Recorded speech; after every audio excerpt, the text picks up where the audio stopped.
So, hello everyone. Thanks for being here. I'd like to show you the presentation of my film Droplets. What's the film about? I wanted to make a film. I studied design and I had my graduation piece, and I wanted to make a film about ideas. So I started with a lot of research and just to find out what is an idea, how does an idea work. And after quite a while I found out that the way to get an idea is mostly a way of having no idea. So having no ideas and feel this pain and this bad feeling, oh my god, I need an idea, is very important to get the actual idea.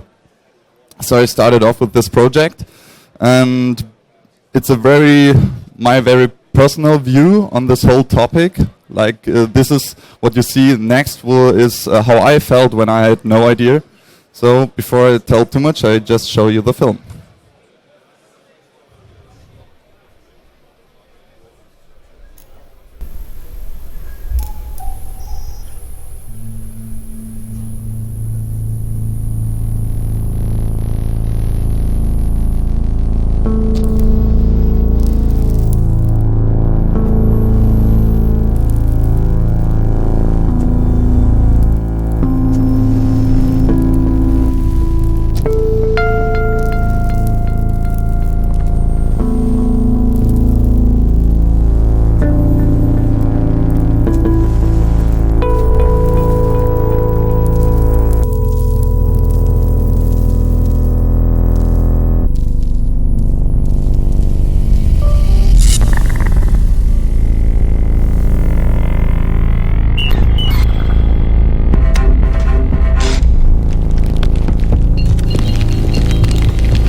Thank you.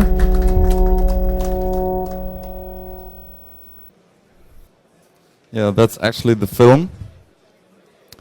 I worked pretty close together with two sound guys, one who was the actual composer for the score, and another one who just produced the sound effects. There's no sound from a library, everything is recorded by himself. And let's start off with the first scene, which I want to show you. It's the network explosions in the beginning, which I made to show something like thoughts in your brain that appear and disappear somehow. Some of them are important, some not. And of course, I did it in Cinema 4D with thinking particles. And this is how my scene looked like. So pretty boring. It's just a camera and a particle emitter. When I press play, you see one particle is falling down exactly to the tip of the arrow, explodes, a network builds up and it disappears. And I hate slow scenes, so I don't like it when I work in 3D and have to wait and press play and it's totally slow. So I tweak my scenes so long until they are fast. in this case was pretty cool because there's actually no real geometry, only like a few splines. And it works like this. The particle falls down. When the particle dies, for example here, a new particle emitter shoots out particles in all directions.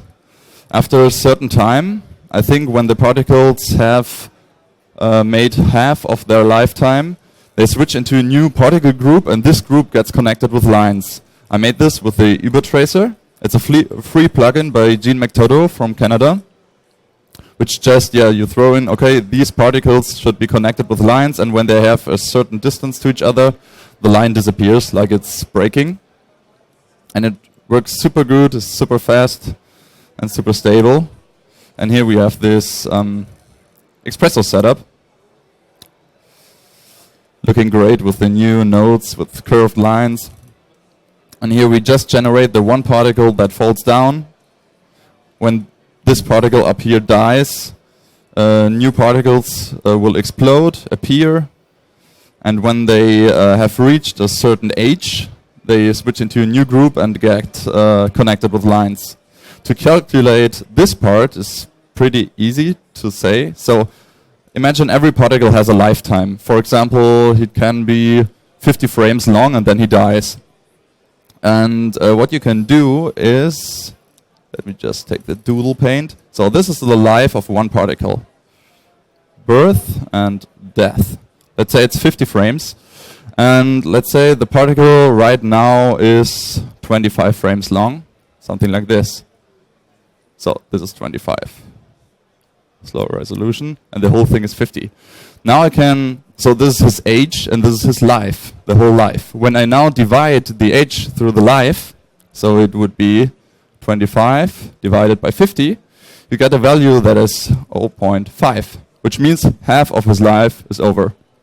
Sounds bad, but that's the truth. So I told Cinema when the particle, I think, has, like here's the value. When a particle has 0.6 of his life past him, he switches into the new group. This was pretty handy because every particle that explodes there had a variation, so the lifetime was not exactly the same in every particle. And like this, I could say, okay, when you have like 60% of your life, go into a new group and connect with lines. Yeah, that's basically it. Pretty simple setup and really fast. Okay. When I rendered the stuff out with Sketch and Tune, it looked like this. So not very cool, just those blue flat lines and white dots. And I thought, okay, I like the movement, I like how they react, but the look is not good. So I threw it in After Effects and started to apply some effects. First of all, I applied an echo. It just repeats the image over time and adds all layers on top. So parts where a lot of lines are layered on top, it gets white, and in the other parts it gets darker. With a vector blur, you create those smeary effects, and with a 2D displacement. And with a glow, I just burned out the very bright parts that they are like light. Next step, I wanted to look at more like an electric signal, like sparkling. So when I jump between those two frames, you see can I see it over there? Yeah, I just added a noise onto the lines that it looks more crispy. And in the end, I just applied some motion blur. You see it over here to indicate the movement more. The particle effects. First of all, I love particles, and this is one of I think the strength in cinema is Espresso. So it's like a node-based programming environment. So you can program stuff without touching a line of code. That's pretty good because I'm really everything but not a coder. I don't understand code. Maybe I'm just too stupid. But it's not what I like. And with Espresso, you have those nodes, and every node is like a line of code, and you can just connect them and make calculations without typing any line of code. For this effect, I used Turbulence FD, which is a plugin to simulate smoke and fire. And I just had this smoke that was blowing against my Nautilus shell, and the smoke moves my particles away. So when we take a look at this example over here, you can see it. This is the editor view. I just have my smoke, and the cool thing on Expresso is that it gives you the possibility to connect all functions of cinema and use them in a total new way. So I used the information from the simulation and transferred the movement of the simulation just on my particles. This is only this tiny part down here. Those 4 nodes just do that. So when I go to the next page, you can see, so this part up here you can ignore, it's just for the particle creation to build the particles. This part here is also not essential for the effect, just those 4. I say, okay, here's my simulation data from the smoke. I want to read out this data, and this node actually transfers the movement of the smoke, which comes out here, on the particles. And here I tell, okay, these particles in the group all, please take the movement of this smoke. And those 4 nodes actually do this.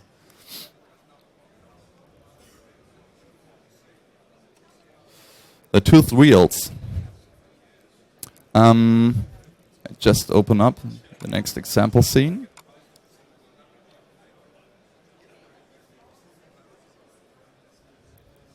So, as we all know, the most important part of working in 3D is cheating.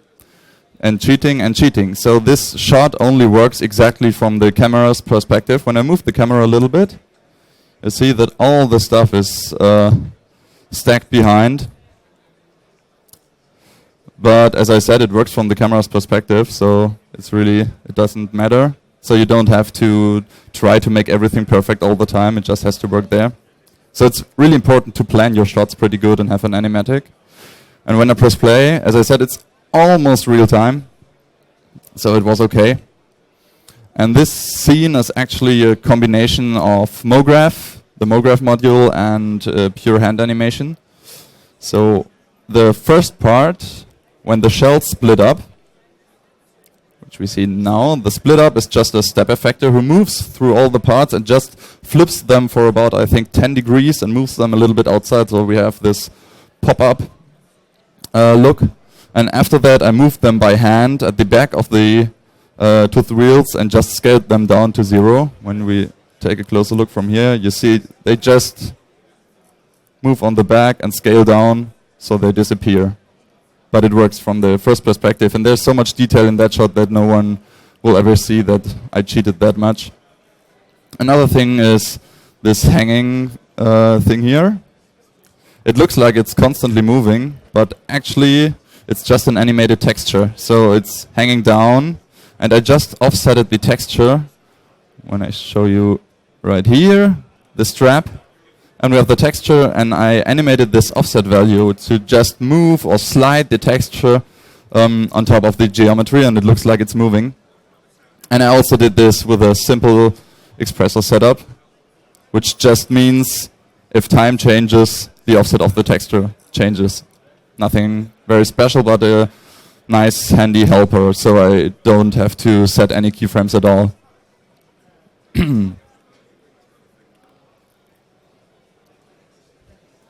So, next one. Nuts and Birds, one of the most complicated shots in the whole film. As always, I started with research and development just to figure out how I could build something like a knot, or in first place I wanted to make like a spider web for the bird. Later on I switched to the knot because I liked it more and was more fitting for the concept. But in the research time I built this one here. This is a real-time screen capture of Cinema 4D. So it was pretty fast. I used the pair engine, the spline dynamics of Cinema, connected them with constraints together, and just played around and thought, oh, well, I can build a nice, in real-time working spider web. That's fun. Maybe I can use this. In the end, it turned out not to be a spider web, but I used the same technique to build this knot stuff.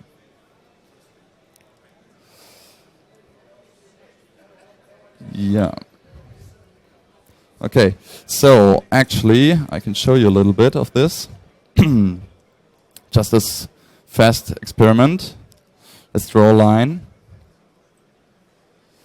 Set this to 0 and maybe 300 position, and this one 0 and 0. And then let's subdivide this a few times.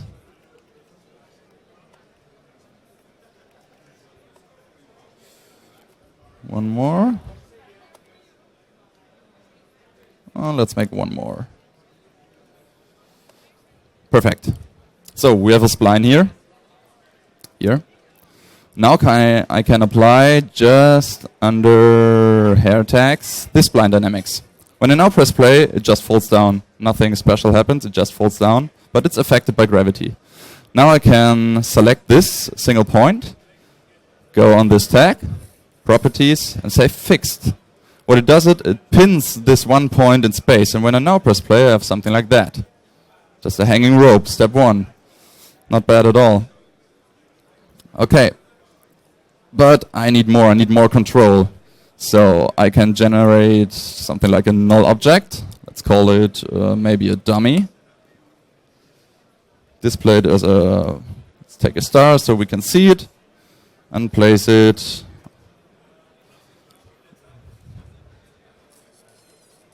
right here. So I have my spline, and now I want this right point of the spline to be connected to my star. So I just select it, right click, hair tags, constraint, and say object, okay. Let's put in our dummy. The point is selected, and click on set. What it now does, when I hit play, we have our first step. Let's make it a little bit longer so we can play around. Take the dummy, move it in real time. Looking good. I can also set the spline to like B-spline maybe, so it's more round. Move it around. Looking good. The cool thing now is that when I take a look at my constraint, I have this influence value. If I turn it down to 0, you see, the strength of the constraint is at 0%. The red line just shows us there's something like a connection, but it's at 0%. And when I now start to animate this or to increase this value, you see, the spline just shoots up again. And if I increase it more, it gets closer and closer to my point. And this is how I actually animated the shooting out ropes of my knot. So when we take a look at this example, this is how it looked in my viewport. Also real time. And you see, those red dots are like my control points. So I could animate them and move them out of space to tighten up the ropes. And they just shot out. And I used sweep knobs, so there's not a lot of geometry, pretty fast, so I could work with pretty easy.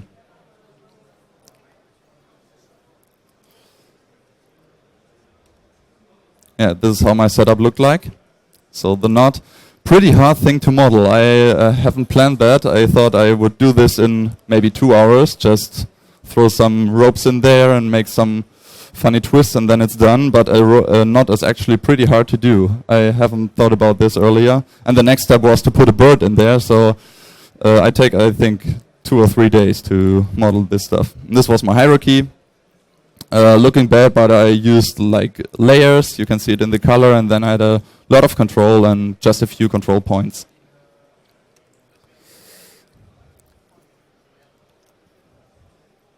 Next thing was, as I said, I couldn't use that high-res geometry just because the scene gets slower and slower.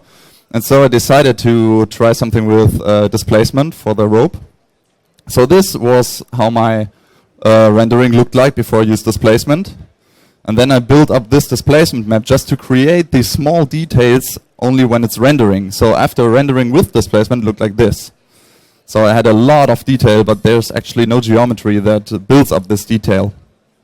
And now with Cinema R14, there are new possibilities with the new sculpting tool. You can just build up super high-res geometry, bake that stuff down into a displacement map, and then apply it to a really low-res model, which is really, really handy. At the time when I made the movie, I didn't have a sculptor, so I used a little trick. This is really good trick if you need a lot of detail. I thought, okay, I want detail on a surface, so let's first of all maybe build a high-res surface and then try something with that. So let's make something like this. Maybe, yep. So I clone this a few times. It just repeats my object. This one looks good. Scale it down.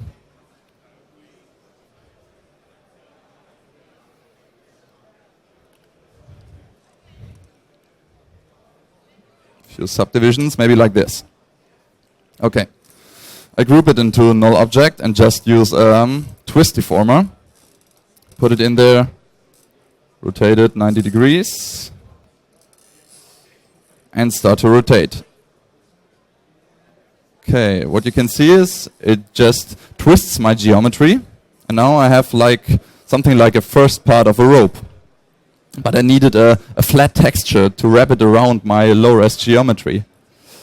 So I put it again in a cloner. The cool thing about Cinema is you can put clones and cloners and cloners and cloners and cloners and cloners and do repeat stuff all the time in different ways. Something like that maybe. And say, okay, I want that much, 15. Maybe or more, just a click.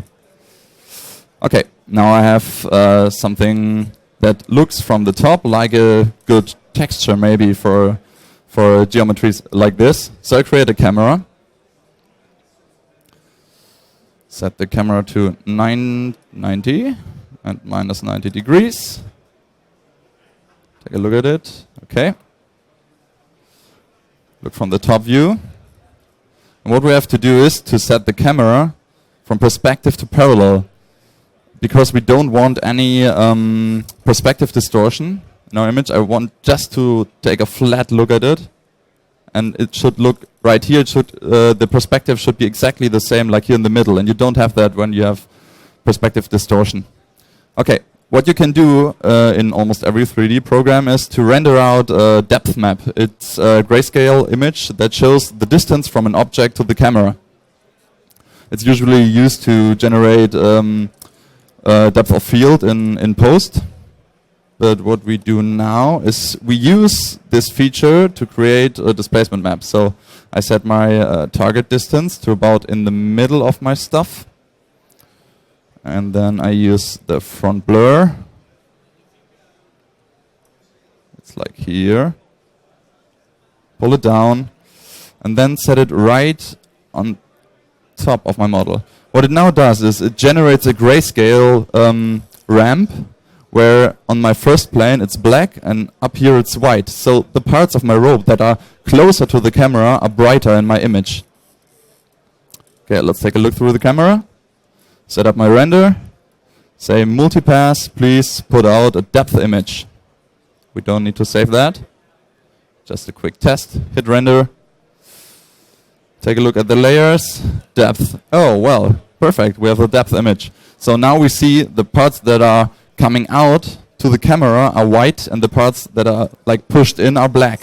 And now I can use this image I have just to throw it into Photoshop, crop it that it's tileable, and now I can use this to easily create displacement and to calculate the detail when I'm rendering and not in my editor. So this displacement map was a little bit of more work. You see a little bit more detail, so I just experimented it. But it's a good trick. If you need a lot of detail, you can do it with everything that should come out. Just build a high-res surface, render out a displacement map, and put it on again to get detail. R&D part 2. I still had to animate a bird.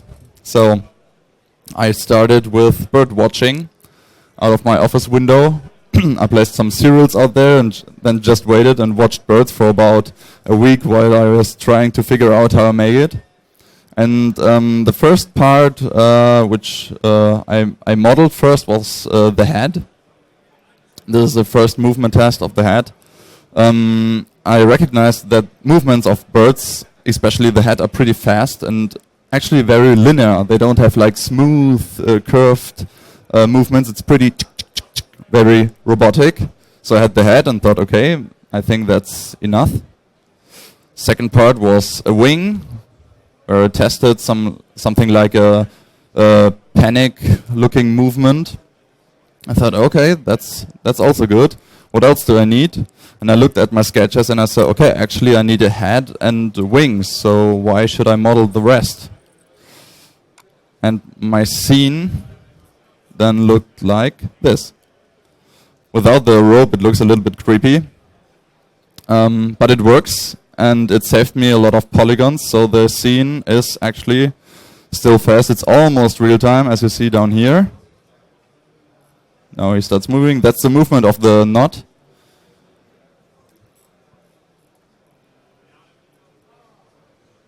And then he comes to life. So then actually that was enough. So, and as usual I cheated a lot when the bird dies and the head has to go back into the ropes. I just pushed it in there. You see right now. Yeah, and he disappears, and it's just enough because you can cover it with the ropes. This is all hand animated, and as I said, birds do a lot of quick and tiny movements, so I had to play around with a lot of keyframes. This is actually what I did. And in the middle part where he's moving a lot, I think I have almost in every frame a keyframe to create this movement. But it was a lot of fun to see how this three pieces of a bird come to life, and it was one of my favorite scenes. Yeah. It's pretty cheap, flat projected. So I modeled just the outline of a wing, and then flat projected like a photograph of the wing on top. And also with the head, it's just flat projected from the side. Okay, I had to rig also, so build like a skeleton. And one of the important parts of a bird's wing is, the bird's wing is like a human arm, and you start off with a shoulder, then you have like an elbow and a wrist. The wrist is like around here where my controller is, and those bones which are in there are like fingers. And when you move a wing to the body, the fingers do something like this. So when you spread them out, the fingers also spread out. And I need to create this. So let's take a look at the rig. Come on. Now.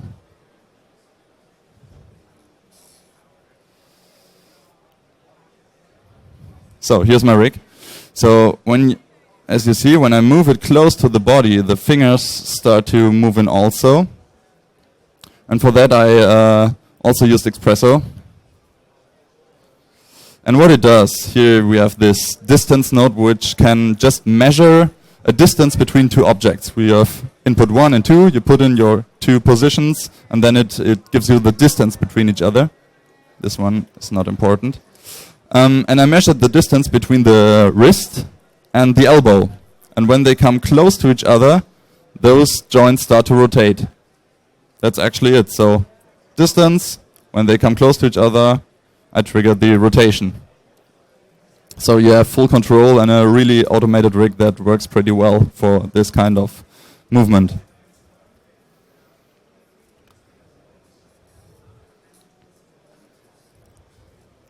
The black ball is actually, I played around with a lot of fluid simulation tools and thought, okay, what can I do, real flow or whatever. And I tried them, and there are a lot of really cool simulation tools out there, but I'm not a TD and I'm not that professional at simulating fluids, so I ended up with building my own system. Sounds cool, but actually it's not a system. I just filmed it. It's black paint that I threw on top of this white ball, and I let it run across something like a wire with a just green piece of paper. Filmed it, keyed it, and put it back together. And sometimes filming stuff is much more easy or is the easiest way to achieve something, a certain effect, instead of trying to build everything in 3D. That just doesn't make sense. And then I put it into After Effects. I had my elements. So I had the ball in the middle and all my wires coming from the sides, layered it together. Then I used the puppet tool just to bend those wires a little bit.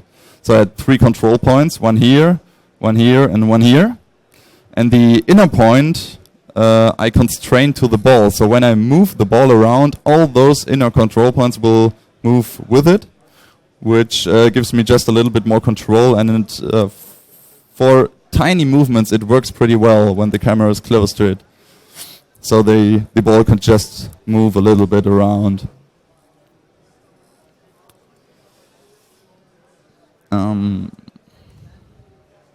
And at least we have the fracture scene, something I had to figure out how to do it, because I knew, okay, I want a lot of detail, a lot of tiny parts, and I started to work with it, and I saw, okay, goddamn, I don't like slow scenes, and that's not very good in this scene, because it gets slow when you have, like, I don't know, 50, 60,000 parts in there, and it just doesn't work.